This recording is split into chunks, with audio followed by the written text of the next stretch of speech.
chose évidemment, c'est que fouiller la synagogue, c'était aussi la contextualiser, c'est-à-dire la présenter dans un quartier. Alors évidemment, il y aura une discussion éventuellement à avoir, qu'est-ce que c'est que le Mella, est-ce qu'il y a un Mella, etc. Bon, nous avons essayé de déconstruire cette idée de Mella.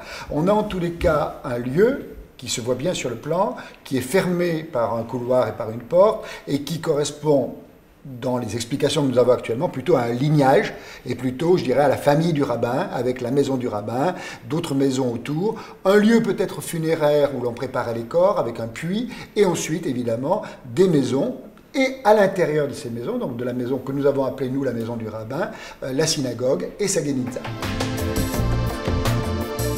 Alors, les premières choses, ça a été évidemment en plan de numéroter tout cela, de savoir dans quel lieu nous allions fouiller. Donc, ce qu'a étudié l'équipe de Judith Schwanger à l'école pratique des hautes études, c'est ce qu'on appelle l'unité 20 000. Cette unité 20 000, évidemment, ensuite, est décomposée en couches au fur et à mesure que nous sommes descendus et dans la synagogue, puis ensuite dans la guénitza. Si l'on regarde une coupe, on a deux choses jointes. On a d'une part des petites pièces. Alors il y en a probablement 5. Je dis probablement parce qu'il ne faut pas oublier que nous rentrons par un trou qui fait à peu près 40-50 cm, donc où on passe pratiquement allongé, où tous les documents ont été sortis au panier et à la brosse, donc avec évidemment les archéologues qui se relayaient pour sortir dans une poussière assez invraisemblable. Donc on avait des petits masques et évidemment des casques, puisque nous sommes en sous-œuvre, sous la maison du rabbin et sous la synagogue.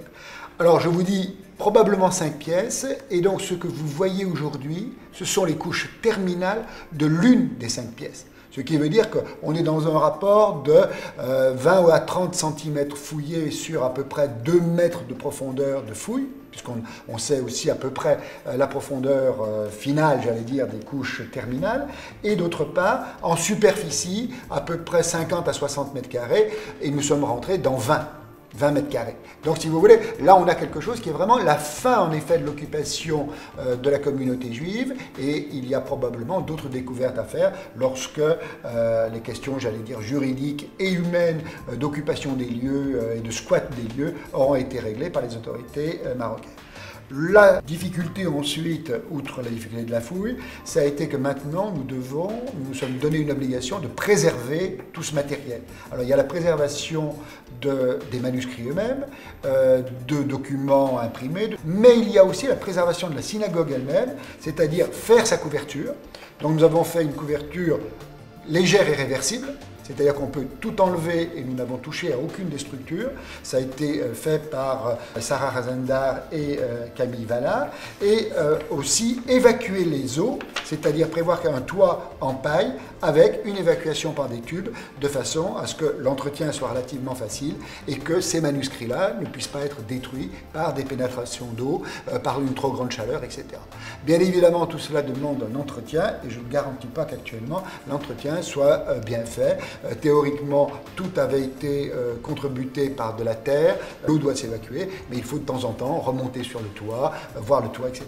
Donc on est en profondeur, sous la synagogue, dans ce que nos collègues nous ont appelé la guénitza. Alors, je dirais, Judith, pour un profane comme moi, pour un archéologue de l'histoire ancienne, qu'est-ce que c'est exactement qu'une guénitza? Quels sont, j'allais dire, les sens multiples de ce mot aujourd'hui? Oui. Nous avons parlé beaucoup de la guénitza, donc je voudrais tout simplement commencer par l'étymologie. Le mot guénitza est un substantif qui vient de la racine d'origine persane, mais qui est employée déjà en hébreu biblique, la racine ganaz, qui veut dire enfouir, cacher. C'est son sens premier. Dans la Bible, le mot apparaît dans le livre d'Esther et dans le livre d'Ezra, où il signifie le trésor du roi. Cependant, à l'époque post-biblique, à l'époque de la Mishnah, donc 2e siècle de notre ère, et plus tardivement, l'époque talmudique jusqu'au Moyen-Âge et jusqu'à l'époque moderne, le mot guénitza désigne un endroit spécifique où sont entreposés des documents, des écrits sortis d'usage. Il ne s'agit pas du tout d'une archive ou d'une bibliothèque. Archive ou bibliothèque est un endroit où on dépose les livres ou des documents afin de s'y référer. Donc, il faut un ordre, il faut une organisation. La guénitza est une sorte de poubelle sacrée. On y jette les documents ou des livres Et en principe, on ne devrait plus y toucher. Il s'agit de la préservation de la profanation. À l'origine, on pense que la Geniza est destinée principalement aux documents qu'on appelle de Shemot, les noms. Donc les documents, les écrits, des livres, des documents, des amulettes également. Bon, amulettes, les textes magiques, c'est un problème, mais en principe, des manuscrits qui pourraient contenir les 4 consonnes du nom des dieux, donc le nom des dieux. Voilà. Donc l'origine de la Geniza serait sacrée, donc pour préserver les documents de la profanation. Donc sacré et caché, ce que montre assez bien la façon dont on est sous le plancher de la synagogue et le long de l'escalier, et où nous sommes entrés par un trou qui était le trou de ce qu'on appelle en italien les tombaroli, c'est-à-dire des fouilleurs qui avaient fouillé avant nous, ou en tous les cas, eux des profanateurs du lieu, puisqu'ils détruisent et ils ne fouillent pas de façon stratigraphique, et qui font que nous, ensuite, nous avons remis dans leur contexte ces objets, ce qui fait que, par exemple, les objets dont tu vas parler, les manuscrits dont tu vas parler, sont dans des couches. Et vous avez travaillé sur des manuscrits, on les voit là en rouge, en bleu et en jaune, qui sont dans des couches stratigraphiques et que nous avons évidemment décapées en général par des passes, pratiquement au pinceau de 5 à 6 cm. Nous sommes descendus 5 cm par 5 cm dans cette couche poussiéreuse, pulvérulente, dans laquelle tu as gardé des sacs que tu nous as confiés en nous disant quand même que c'était le moins intéressant, mais des sacs énormes quand même, qui font plusieurs kilos, des miettes, et tu as gardé des documents évidemment un peu moins en miettes, si j'ose dire. Tout à fait.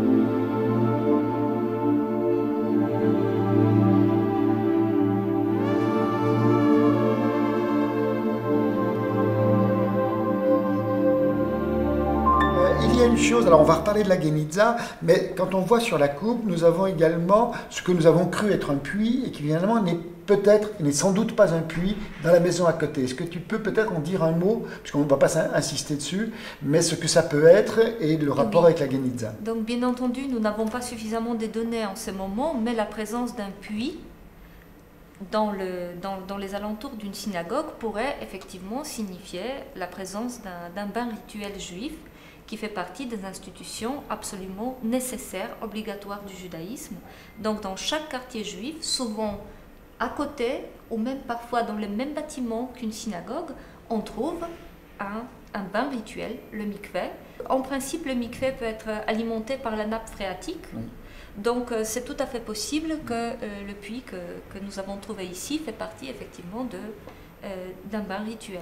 Mais pour ça, nous allons attendre l'étape suivante de la fouille. Nous attendons d'ailleurs les étapes suivantes pour sortir, pour découvrir plus de manuscrits, parce que nous savons très bien qu'il y a d'autres manuscrits qui sont toujours restés sous les planchers de la synagogue dans la Geniza de Figuig. Dans ce dialogue absolument nécessaire entre les spécialistes des textes, la connaissance des manuscrits, des imprimés, etc., et l'archéologue, il y a deux choses qui me paraissent intéressantes dans ce que tu viens de dire. D'abord sur le bain rituel. Bon, le bain rituel, évidemment, moi, la première réaction que j'ai quand je cherche de l'eau, et quand j'ai de l'eau dans l'Antiquité notamment, Yvon Tébert, par exemple, avait sa thèse sur les termes romains, c'est où entre l'eau, où elle sort, les canaux, les canalisations, etc. Et là, j'étais surpris, puisque les architectes me disaient, mais il n'y a pas. Il n'y a pas d'arrivée d'eau, il n'y a pas de sortie d'eau, etc. Bon, j'ai vu mes collègues de Cologne qui sont en train de fouiller la synagogue de Cologne, aux limites du praetorium romain, et ils me disent, en effet, c'est dans la nappe phréatique, ça s'écoule tout seul, etc. Alors, ce qui nous permet, nous, de retourner au bain rituel à Figuig, parce qu'en effet, la pente aujourd'hui de l'eau a changé, puisque le niveau du sol s'est élevé depuis les années 50, 60, surtout 80, avec les trottoirs, avec différentes choses, alors que ta réflexion nous a poussé et poussera probablement les prochains archéologues à se dire, mais la pente étant différente, est-ce que nous ne sommes pas en effet dans ce cas, c'est-à-dire d'une eau qui vient d'infiltration vers le niveau le plus haut de la fouille et qui coule ensuite vers les jardins, etc. Et l'autre question évidemment, quand tu dis, nous avons des textes, alors je viens de le découvrir aujourd'hui, nous avons des textes sur les pratiques funéraires, sur cette société, entre notre maison Amsalem qui était 80 000 et la maison qui est occupée aujourd'hui par des nomades 60 000, nous avions deux petites pièces, avec un puits, et nous avons pensé à un moment, évidemment, mais c'était une hypothèse, hein, c'était absolument pas une preuve, que nous avions en effet le lieu de la communauté funéraire rabbinique. Donc, il est tout à fait possible, en refouillant ces lieux-là, dans les années qui viennent, de voir un peu comment fonctionne l'ensemble de la communauté, avec sa maison du rabbin, la dynastie, j'allais dire, autour du rabbin, la synagogue, sa guéniza, et puis les pratiques funéraires. Donc, on aurait quelque chose, évidemment, de beaucoup plus complet que ce que nous avons eu comme intuition il y a 5-6 ans.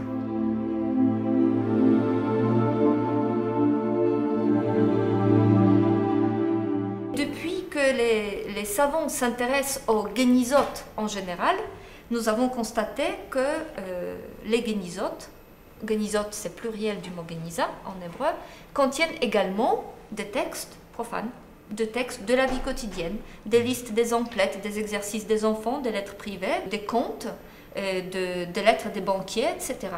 Aussi des livres qui ne sont pas nécessairement des livres sacrés, des livres de sciences, de belles lettres. Donc, bien sûr, l'institution de la guéniza aujourd'hui très connue, car à la fin du XIXe siècle, en 1896, Solomon Scherter, qui était professeur à l'université de Cambridge, a découvert la fameuse guéniza du Caire, où 300 000 fragments de manuscrits ont été découverts, des manuscrits qui datent du 9e jusqu'au 19e siècle. Mais la plupart de ces manuscrits proviennent de l'époque fatimide en Égypte, donc jusqu'à la fin du XIIe siècle à peu près, donc de l'époque médiévale. Sans cette guéniza du Caire, l'étude du judaïsme médiéval oriental aurait été pratiquement impossible. C'est vraiment une source extraordinaire, très riche, parfois une source unique pour l'histoire de la communauté. Et je pense que nos documents de Figig, même si les documents, la guéniza de Figig, ne nous montrent pas les origines de la communauté, ni l'histoire médiévale de la communauté juive ou de la ville de Figig en général, le rôle de cette guéniza est quand même extrêmement important, pour deux raisons. D'abord, cette guéniza nous donne des éléments sur l'histoire moderne de cette communauté. Donc nous avons dit fin 19e, 20e siècle. Elle nous informe également sur l'emploi de l'écrit à la main, des manuscrits, jusqu'à la fin de l'existence de cette communauté. Donc nous avons bien entendu des livres imprimés, et à côté nous avons toujours des livres qui ont été écrits à la main, des sermons des rabbins qui ont été copiés et publiés, des traductions en arabe de la Bible qui sont toujours en manuscrit, des manuels de la Chevra Kadisha de Figig. Donc Chevra Kadisha, il s'agit de pompes funèbres, d'une organisation, d'une association qui s'occupe de la préparation des corps des défunts pour l'enterrement, qui d'ailleurs est une association, l'appartenance à une telle association est très honorifique dans le judaïsme. Donc nous avons trouvé un livre spécifique pour Figig. L'idée de la guéniza est une idée de la préservation de la profanation des documents qui pourraient contenir le nom des dieux. De la profanation, mais pas de la destruction. Il ne s'agit pas de les garder intacts. Ces documents sont supposés se décomposer de manière naturelle. Certains sont même, quand la guéniza, la pièce à la synagogue ou une boîte, aujourd'hui dans les rues de villes israéliennes, ce sont des poubelles en métal qui servent d'une guéniza. Donc quand une telle boîte est pleine, qu'est-ce qu'on fait avec les documents? On n'a pas le droit de les brûler, détruire, jeter, on les enterre dans un cimetière. Mais il s'agit de ne pas les profaner de manière intentionnelle et par l'homme. Voilà. Donc l'origine d'une guéniza est clairement une origine sacrée liée à la croyance, au caractère sacré de la langue et l'écriture hébraïque. Donc ça c'est l'origine. Mais comme souvent, la réalité découverte par les archéologues n'est pas celle que nous trouvons dans des textes sacrés qui parlent spécifiquement des éléments sacrés, n'est-ce pas? Donc, les découvertes dans les guénizas montrent que les écrits dans d'autres langues que l'hébreu ont trouvé leur lieu, dans la guéniza également, et qu'il y a des écrits que, en principe, nous ne savons pas en fait pourquoi ces écrits se trouvent dans la guéniza. Il s'agit des écrits de type purement profane. Donc nous sommes confrontés ici à une sorte de paradoxe, nous ne comprenons pas. Si, je pense que c'est assez important de se rendre compte tout simplement comment la guéniza fonctionne dans la société pour comprendre pourquoi les documents qui sont entreposés dans la guéniza ne sont pas nécessairement des documents sacrés. Donc, oui, là, on avait d'ailleurs un chèque avec endossement. Exact. On a un autre lieu dans lequel vous avez des documents, et je crois que vous les avez regardés également, c'est les fameuses banquettes de la synagogue, Exact. qui également sont une espèce de cartonnage dans lequel il y a du papier, de la boue, de la cire, etc., et qui était simplement le lieu où on s'asseyait autour des lieux de prière. Donc pourquoi les textes non sacrés se trouvent dans la Guéniza? Il faut peut-être réfléchir comment les documents sont entreposés dans la Guéniza. Donc comprendre la dynamique de ces gestes de venir dans la Guéniza, jeter les manuscrits. Quels documents sont jetés dans la Guéniza? Quand? Donc bien entendu, quand ce sont les rouleaux de la Torah ou les Megillot d'Esther, les livres de prières utilisés dans la synagogue, une fois ces textes deviennent illisibles, on les traite avec le respect, on les entrepose dans la Guéniza. Nous sommes entièrement dans le sacré, il n'y a pas de problème. Mais les documents des livres que vous gardez à la maison, l'archive de votre appartement, vous les gardez chez vous, ça peut contenir des manuscrits également, ça peut être en hébreu. Parfois, les familles gardent leurs archives familiales pendant des siècles, décennies, voire des siècles, c'est quand même très important. Et à la fin, des générations après, arrive, il y a une boîte de papier, tout simplement de vieux papiers. Qu'est-ce qu'on fait avec cette boîte? On va les trier, bon, ce sont des papiers des grands-pères, ça n'a plus aucun sens. On n'a pas vraiment droit de les jeter parce que qui sait, peut-être il y a un document qui contient le nom de Dieu. On pourrait, nous, les juifs religieux, se rendre coupables de la profanation. Alors on va prendre les papiers, on va les déposer à la Guéniza en entier. Donc nous trouvons des choses comme ça. Dans la Guéniza du Caire et dans la Guéniza de Figuig, nous trouvons des documents, des écrits qui ont été réutilisés déjà probablement dans des maisons. Donc il y a des écrits, des lettres, des contrats, par exemple des contrats de mariage. Le verso d'un tel contrat est blanc, donc quand les enfants apprennent à lire et à écrire, pourquoi leur donner des feuilles de papier blanc? On leur donne de papier utilisé déjà une fois. Donc ça compte pour le parchemin en Moyen-Âge, le papier en Moyen-Âge dans les pays arabes et le papier jusqu'à l'époque moderne.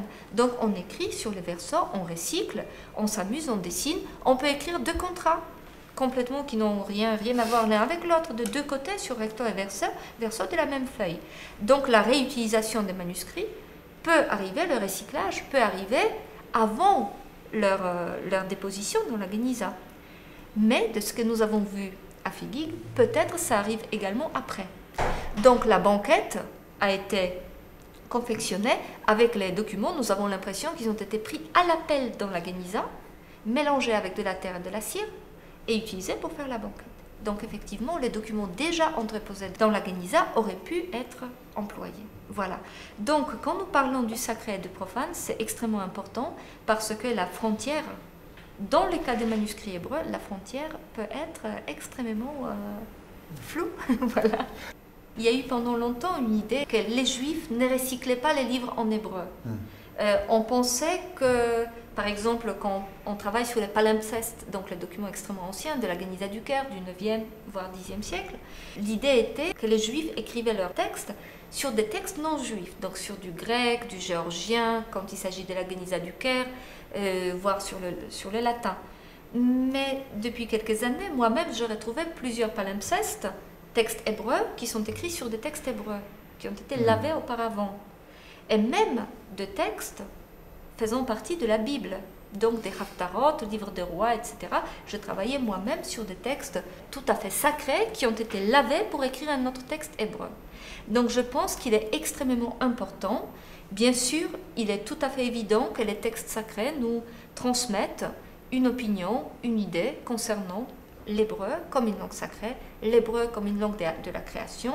Nous savons que le Midrash nous rapporte toutes sortes d'histoires absolument magnifiques de la création du monde par Dieu, avec la Torah écrite qui a été utilisée comme le livre d'architecte pour la construction du monde, etc.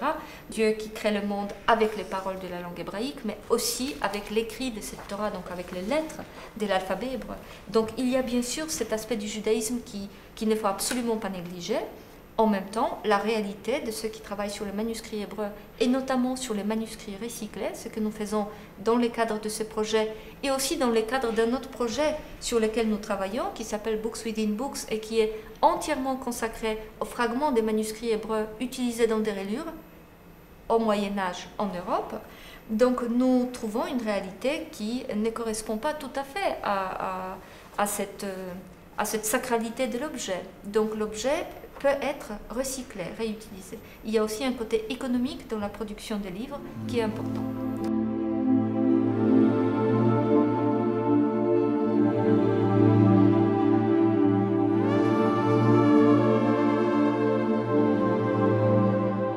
À l'origine, évidemment, la grande surprise, c'est pour, j'allais dire, un archéologue de l'Antiquité, habitué plus, j'allais dire, à la céramique, éventuellement au bois, à la pierre, etc., d'avoir ce genre d'objet, dont, je dois le dire, quelques-uns, alors non seulement des étudiants, mais même des archéologues, nous disaient, mais attendez, qu'est-ce que vous faites à conserver quelque chose comme ça? C'est une poubelle, ouais. C'est quelque chose d'extrêmement récent, et on ne détectait même pas que c'était une reliure de livre, parce que tu dis, c'est pas très beau, c'est pas très propre, mais c'était dans la terre, voilà. Beaucoup plus sale encore. Ce qui veut dire qu'il faut absolument que nous soyons très vigilants quand nous fouillons à tout conserver, puisque vous avez découvert, finalement, il y avait à l'intérieur, je ne sais plus combien, mais 60, 70, 80 fragments, etc. Exact. Ouais. Donc, c'est ce que les archéologues ont vu. Donc, effectivement, l'objet assez inhabituel pour une fouille archéologique.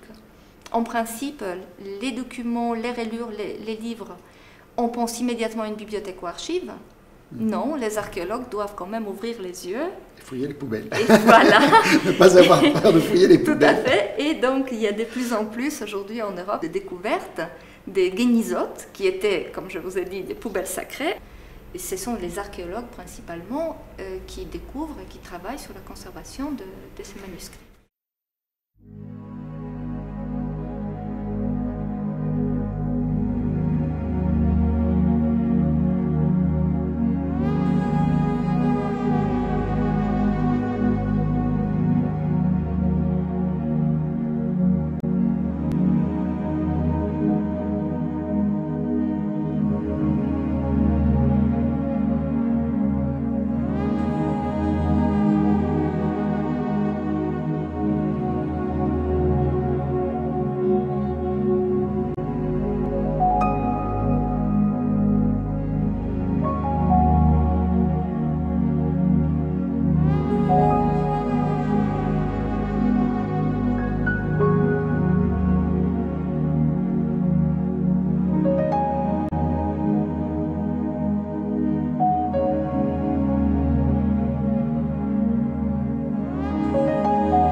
Donc, comme vous savez, c'était Luca Baraldi, le conservateur, qui a détaché petit à petit, progressivement, les fragments des imprimés et des manuscrits de cette rayure. Pour des rayures, nous avons de l'expérience. Il y a beaucoup de projets qui concernent les rayures médiévales. Le problème technique qui se pose avec les rayures médiévales est, de manière paradoxale, moindre qu'avec les rayures plus modernes ou contemporaines, comme celle-ci. Car aussi bien le papier que les encres médiévaux sont d'une qualité extraordinaire. On fait toujours le test pour voir si l'encre va tenir le coup. Donc, parce qu'il y a toutes sortes de types d'encre, certains résistent à l'eau, les autres non. Donc les encres modernes, beaucoup moins que les encres médiévales, qui étaient d'habitude faites à la base de la noix de Galles. Donc il faut vraiment faire très attention en faisant cette expérience. Pour cette raison, ce sont des conservateurs spécialisés qui le font. Dans notre cas, il n'y avait absolument pas la possibilité de procéder de cette manière. Nous avons fait un test, bien sûr, pour savoir si nous pouvons mouiller les documents afin de les décoller, parce qu'il faut absolument dissoudre la colle pour pouvoir séparer les documents. Mais nous avons constaté que le papier est trop fragile pour pouvoir le mettre dans l'eau. Donc le papier se serait dissous tout simplement si nous l'avions mouillé de cette manière. Les encres tiennent de façon différente des encres médiévales? Oui, oui, sont beaucoup plus résistantes, mais ici, il faut dire que les encres qui ont été utilisées, c'était des encres traditionnelles avec la noix de Galles. Les encres sont indélébiles dans l'eau. Pour nous, c'est extrêmement fragile et les premières choses que l'on a fait, léger brossage, etc., on a demandé tout de suite des conseils. Et en même temps, tu dis que finalement, ça n'est pas aussi fragile que cela. C'est-à-dire que je te l'ai vu manipuler tout à l'heure, finalement, tu manipules assez bien. Oui, non, je ne joue pas au foot avec le manuscrit, bien entendu. Mais si vous le prenez délicatement, avec amour, je dirais, n'est-ce pas, en faisant un tout petit peu attention, effectivement, les manuscrits, une fois conservés, sont assez solides. Il faut dire que dans un contexte archéologique, ils ont subi des choses beaucoup plus dures que notre traitement de recherche. Ceci dit, ce sont des manuscrits fragiles, donc il faut faire très attention. Il faut aussi savoir qu'une fois sortis, une fois conservés, c'est quand même bien que les manuscrits soient utilisés, lus. Il faut les préserver, bien sûr, à l'abri de l'humidité, à l'abri de la lumière directe, dans un endroit sec et si possible, relativement froid. Mais il ne faut pas hésiter, s'il y a des lecteurs qui veulent les utiliser, les étudiants qui veulent les lire, bien sûr, en faisant très attention, ils peuvent le faire. C'est bien que le manuscrit respire, voilà, il faut absolument en profiter, il faut que nous leur avons donné une deuxième vie, il faut que ces manuscrits en profitent. Il aura donc sa troisième vie, s'il est étudié. Troisième vie, justement. D'accord.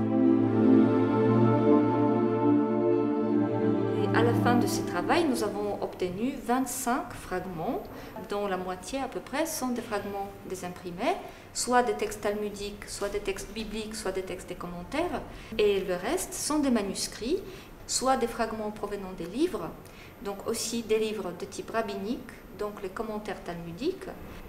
Et donc là, nous avons par exemple une marge, donc nous voyons bien que la marge a été bien observée. Malheureusement, le fragment est trop petit pour pouvoir connaître la taille ou les dimensions exactes ou les caractéristiques précises codicologiques de ces livres, mais il s'agit d'un fragment qui provient d'un livre et qui est écrit en écriture cursive de type marocain. Nous avons également des lettres privées, des fragments de lettres privées, toujours en écriture marocaine, juive marocaine, c'est-à-dire il s'agit de l'écriture hébraïque qui est employée pour un dialecte de la langue arabe.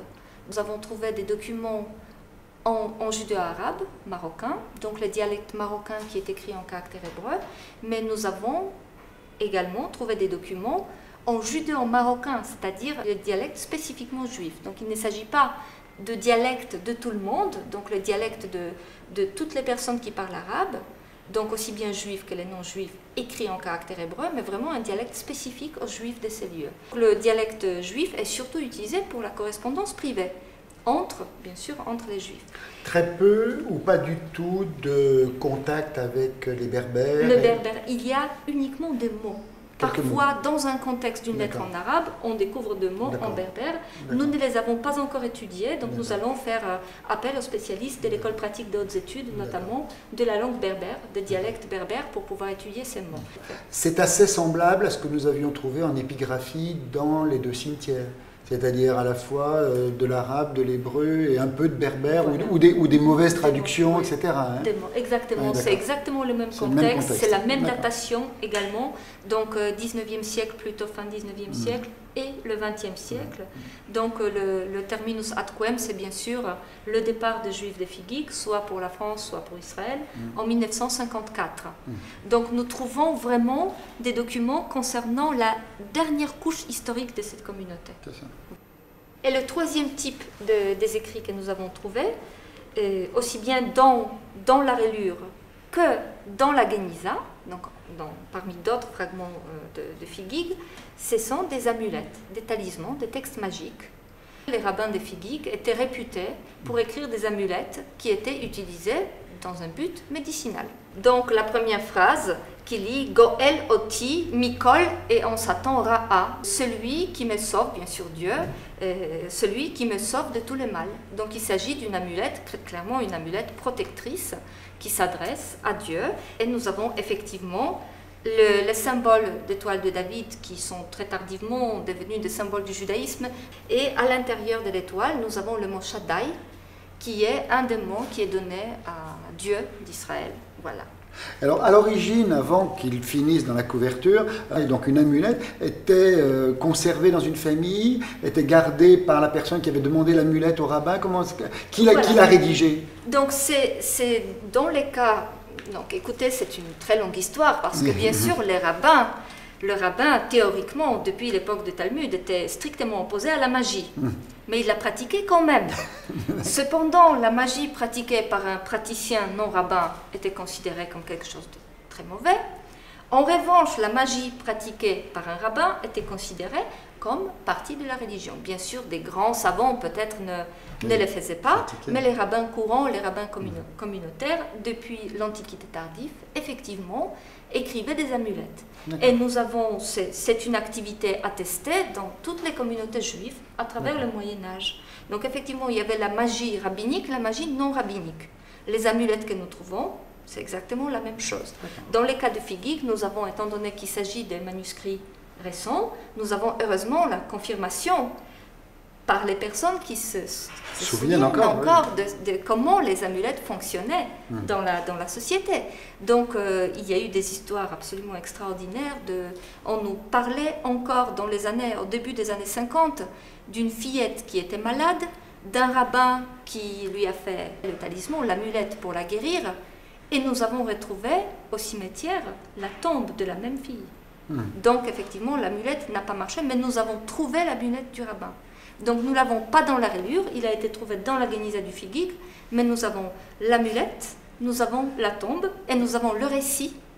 Donc nous pouvons vérifier d'une telle manière ce que nous retrouvons parmi les manuscrits qui ne proviennent pas de Figigue, des époques plus anciennes, donc de l'époque médiévale. Nous trouvons des amulettes dans la Guéniza du Caire, nous trouvons des amulettes copiées ou conservées avec des manuscrits qui se trouvent dans les collections de manuscrits, même à la Bibliothèque nationale ou à Cambridge. Il y a des amulettes. La question qui se pose, est-ce que nous sommes complètement dans la religion populaire non officielle ou est-ce que ça fait partie de la religion juive? Et aujourd'hui, grâce aux découvertes comme ça, qui justement Figigue nous permet de confirmer le rôle de la religion officielle, donc du rabbinat, du rabbin tout simplement, dans ces pratiques qui en principe sont considérées comme des pratiques populaires. Non, ça faisait partie du judaïsme au moment où c'était pratiqué par des autorités rabbiniques. Et là, tu ne parles que de pratiques au sein de la communauté juive. Est-ce qu'on peut imaginer éventuellement, j'allais dire, ou un transfert culturel, ou en tous les cas des contacts culturels qui feraient qu'un musulman irait demander au rabbin, ou par l'intermédiaire d'un imam, demanderait au rabbin qu'il estime être peut-être plus actif, j'allais dire, ou plus en tous les cas, une amulette? Tout à fait. La magie des autres, c'est toujours plus efficace. Ça, c'est évident. C'est évident. Donc, tout d'abord, au niveau des textes magiques, au niveau des textes des amulettes, il y a des travaux aujourd'hui qui travaillent sur les formules, sur le vocabulaire, sur les noms des dieux, ou des anges qui se trouvent dans ces amulettes. Il y a des spécialistes, notamment le professeur Gidon Bohak à l'université de Tel Aviv, qui travaillent sur les textes magiques. qui tout simplement a décidé de les prendre au sérieux. Il y a Emma Abate, qui était une doctorante et post-doctorante à l'école pratique des hautes études, qui a également travaillé sur les amulettes de la Geniza du Caire, notamment de l'Alliance israélite universelle à Paris, des amulettes qui dateraient à partir du 11e jusqu'au 18e siècle, donc ça touche un tout petit peu à notre époque de Figuig, donc c'est très très très intéressant. Donc ces personnes travaillent également sur les textes magiques, les textes des amulettes. Et on découvre que c'est une continuité de tradition des formules de l'époque romaine, à partir de l'époque romaine. Donc il y a de mots, parfois du grec déformé en caractère hébreu, qui se retrouvent même au 19e et 20e siècle. Les formules sont assez répétitives et en même temps, il y a des ajouts donc avec l'émigration des Juifs, bien sûr, il y a des ajouts arabes, il y a des mélanges. Donc déjà, au niveau des amulettes, il y a des mélanges de pratiques, mais aussi quand nous lisons des textes du Moyen-Âge, mais aussi quand nous parlons avec les personnes qui se souviennent encore du rabbin de Figuig, effectivement, la clientèle du rabbin, ce n'était absolument pas uniquement des Juifs, c'était tout l'entourage, c'était tous les voisinages. Donc effectivement, la magie, c'était, il faut le dire, je pense que c'est extrêmement important, un point de rencontre entre les peuples et les civilisations. La prière de la synagogue ne l'était pas. C'était réservé, ainsi que la prière de la mosquée. Mais l'écriture des amulettes, c'était le lieu privilégié de rencontre entre les cultures. Tout le monde avait besoin d'être soigné.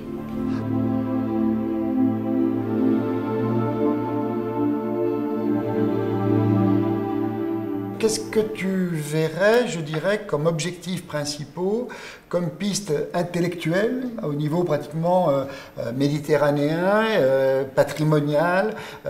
On a parlé beaucoup, évidemment, parce que vous en êtes les spécialistes de cette communauté, mais nous avons la même chose avec le cimetière chrétien et la cathédrale, c'est-à-dire qu'il y a de l'épigraphie, il y a des choses extrêmement intéressantes, comme par exemple, on voit une épidémie à travers, alors à la fois les archives, mais aussi le cimetière. On voit tout d'un coup 15, 20, 30 morts le même mois, etc. Donc on a une épidémie probablement de typhus dans les années 28-30.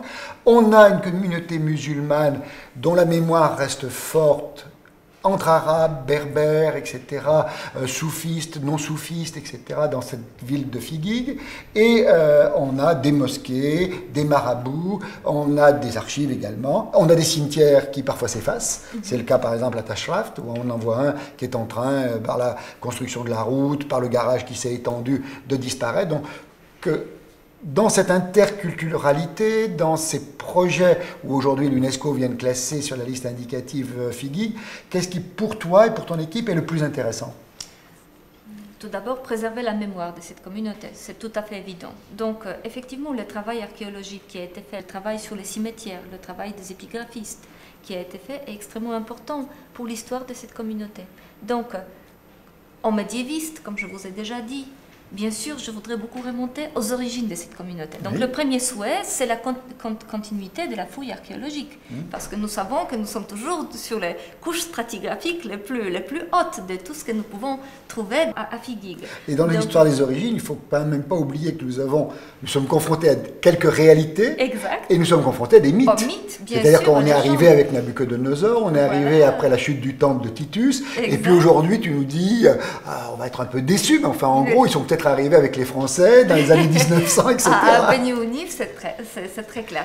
En revanche, à Figuig était quand même au Moyen-Âge une communauté très importante, donc c'était un centre culturel et commercial très important parce qu'il s'est situé sur la route de commerce vers l'Afrique, vers le sud, le Sahara, etc. Donc Figuig était également un centre des sciences musulmanes, donc de la théologie musulmane qui était extrêmement important. Il y a eu des lieux de pèlerinage, le mosquée très important. Pour l'histoire médiévale des Juifs au Maroc, nous savons en fait très très peu de choses sûres. Nous avons quelques documents de la Geniza du Caire qui mentionnent les villes marocaines. Donc nous connaissons la présence juive au Maroc à l'époque médiévale.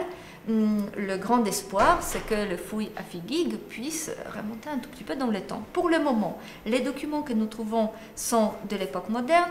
La datation des manuscrits que nous avons trouvés à Figuig correspond à la datation des cimetières de Figuig, des pierres tombales. Cela correspond également aux archives qui existent. les archives d'Oran, les archives de l'Institut Pasteur algérien, etc., qui ont été examinées par Sarah Goldstein, dont je vous ai parlé dans son mémoire de maîtrise. Cependant, les archives existantes sont des archives qui n'émanent pas de la communauté juive. L'importance des documents que nous trouvons, c'est que ce sont des documents qui émanent de cette communauté-là. Et c'est la seule trace de l'histoire de cette communauté que nous avons. Et en plus, c'est une trace écrite dans quelque chose d'absolument extraordinaire. Quelles sont les pistes de recherche? Pour les manuscrits hébreux, nous avons fait un inventaire concernant tous les manuscrits pour les rendre accessibles, qui sera publié comme un appendice dans la publication dont tu as parlé. La chose très importante est l'étude, la publication des textes en dialecte judéo-arabe. Je pense vraiment que les documents que nous avons trouvés sont une contribution très importante au niveau linguistique, au niveau dialectal, donc l'étude de la langue des Juifs, de la langue arabe de Figig et aussi de quelques mots de berbère que nous avons trouvés. Pour les paléographes, ces découvertes sont extrêmement importantes parce que nous savons beaucoup sur la paléographie du Moyen-Âge. Depuis les années 60, il y a beaucoup de travaux qui concernent les manuscrits hébreux de l'époque médiévale. Les époques post-médiévales sont une sorte de terra incognita complètement vierge. Nous savons très peu dans ce domaine, et moi personnellement, donc médiéviste, venant de cette tradition, de la tradition développée notamment en France par Colette Sirat, mon prédécesseur à l'école pratique d'autres études, effectivement, le contact avec les manuscrits de Figig était une découverte importante, d'abord parce que nous travaillons sur l'emploi de l'écrit, donc de manuscrits à l'époque tout à fait moderne, mais aussi du point de vue de l'étude de l'écriture, il y a un développement de l'écriture qui est assez intéressant et qu'il faut étudier absolument. Donc voilà, ce sont des pistes que je suivrai. Et aussi, je pense qu'un aspect extrêmement important, c'est l'étude des contacts, notamment l'histoire des contacts de la communauté des Figig avec les autres communautés juives, mais aussi les institutions, parce que nous sommes au 19e siècle, donc nous sommes à l'époque du développement des institutions déjà françaises, n'est-ce pas? Donc il y a la poste, il y a toutes sortes il y a les banques, il y a les institutions, nous trouvons des chèques bancaires, donc des choses extrêmement importantes qui nous permettent peut-être de suivre le développement non seulement intellectuel, mais aussi pratique, le développement économique, le développement du commerce. Nous avons notamment des listes des commerçants des Figig, de listes de courses, etc., qui nous permettraient peut-être de comprendre le fonctionnement et aussi le fondement économique de cette communauté, tout simplement histoire économique de Figig à cette époque-là. Donc je pense à des contacts avec les villes, principalement les villes algériennes d'aujourd'hui. Ouais.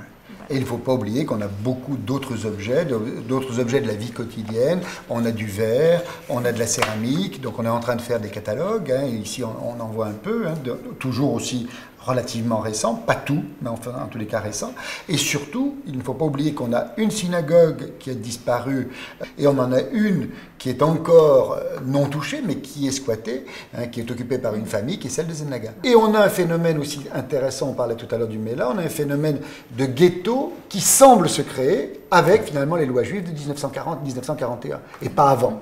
Les Juifs sont dispersés entre la mosquée, le bas du village de Loudarir, etc. Et tout d'un coup, on a une montée d'abord des maisons, c'est-à-dire qu'on construit un peu plus d'étages, et la communauté vient se resserrer parce que les lois juives de 1940-41 obligent à ce qu'on appelait le Mela, et qu'on croyait être très très ancien, et qui semble en effet à Figig être relativement récent et lié aux lois de 1940.